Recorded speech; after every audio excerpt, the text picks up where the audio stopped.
नेपालमा जेआइजेड civil piece service 2009 सुरु भएको पाइन्छ। त्यसपछि 2015 यसको कामहरू बढ्ने क्रममा नागरिक शान्ति कार्यक्रमले नेपालमा जो शान्ति प्रवर्धनको लागि स्थानीय संरचनाहरू, स्थानीय समुदायहरूलाई कसरी शान्तिमा आबद्ध गर्न सकिन्छ, द्वन्द्वलाई कसरी रूपान्तरण गर्न सकिन्छ भन्ने प्रक्रिया हुँदै संवादको एउटा थिम र टिम सुरुवात भएको पाइन्छ।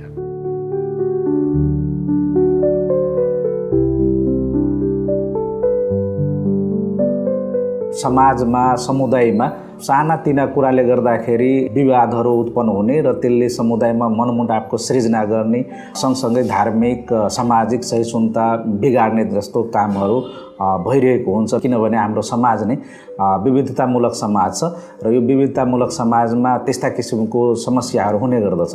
तर त्यो समस्यालाई समाधान गर्नको लागि संवाद चाहिँ महत्त्वपूर्ण छ। एकअर्कामा कुराकानी भयो भने यसले समस्यालाई समाधान गर्छ।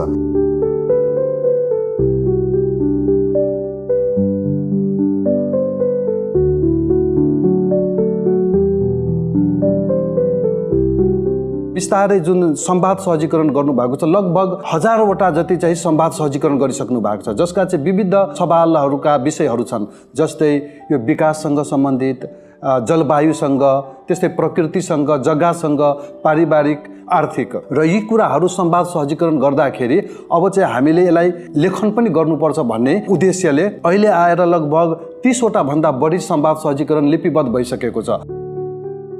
समग्र जनउत्थान केन्द्रले हाम्रो जुन संवाद समितिहरू छ नि उहाँहरूलाई एउटा सहलेखनको तालिम दिएको थियो, त्यसैको चाहिँ समीक्षा गरिराखेको छ। त्यो सिकाइहरूको बारेमा आदान प्रदानको लागि चाहिँ आज कार्यशाला गरिएको छ।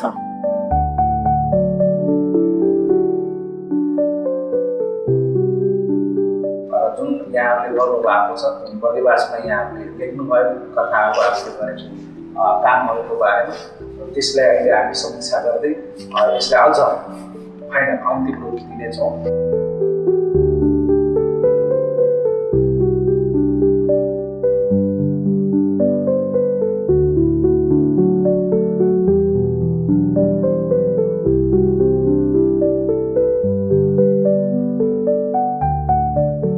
मेलमिलाप विवाद समाधान गर्ने एउटा वैकल्पिक उत्तम उपाय हो भने विभिन्न क्षेत्रसँग चाहिँ संवाद गरेर विवाद समाधान गर्ने अर्को चाहिँ विधि संवाद विधि हो।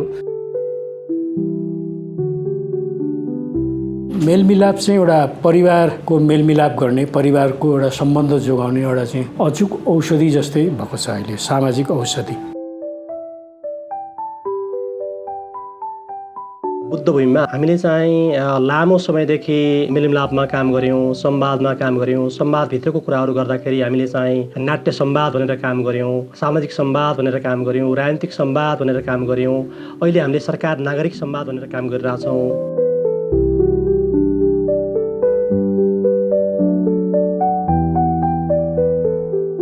संवाद अभ्यासकर्ताहरूको बीच स्थानीय, राष्ट्रिय र अन्तर्राष्ट्रिय ज्ञान, सिप र अनुभव आदान प्रदान गर्नको लागि सन् 2022 देखि हामीले हरेक वर्ष नेपाल डायलग समिट आयोजना गरिरहेका छौँ। यस वर्ष सन् 2025 मा पनि हामीले नेपाल डायलग समिट आयोजना गर्न सफल रह्यौँ, जसमा 48 भन्दा बढी संस्थाहरूको सक्रिय सहभागिता रह्यो।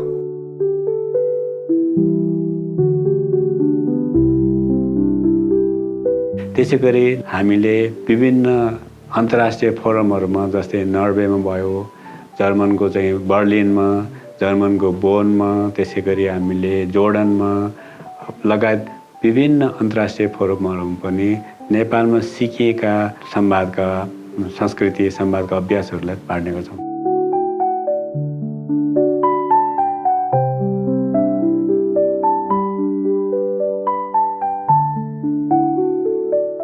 नागरिक शान्ति कार्यक्रम विशेष गरी सामाजिक रूपान्तरण, शान्ति कायमको लागि कहाँ सहयोग गर्न सकिन्छ, समुदायमा काम गर्ने संस्थाहरूसँग मिलेर चाहिँ शान्ति प्रवर्धनको लागि यसले काम गर्ने हो।